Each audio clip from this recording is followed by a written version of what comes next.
Well, hi there and welcome back. Dan again from Clean Guru. So I read a quote the other day. I believe it was Warren Buffett. He said, "We don't have to be smarter than the rest.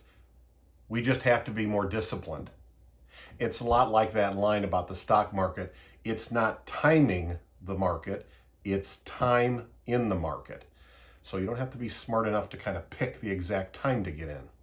It's the time. How long are you in the market? I remember we did a little video a while back where we talked about that I really felt like in the success we had, that creativity is kind of overrated. You know, everyone would love to have that really great idea, but really most of the successful people that you find are simply great at implementing very good ideas. So it's not necessarily, so creativity is kind of overrated. Implementation is underrated.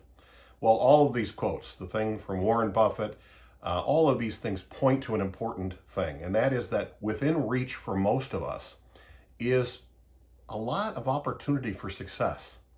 Because if we do the implementation in a very persistent way every day, we're going to have a lot of failures, but that's okay too. But we're going to have a lot of successes along the way. It is the persistence and the discipline, Warren Buffett would say, that really makes the difference. So whether it be identifying places that you want to clean, maybe making calls, sending marketing pieces, the regularity of that is what gets it for you. So a lot of the success, not having to worry so much about coming up with the one creative idea. It's really good news. Till next time, remember, you can do this. You really can.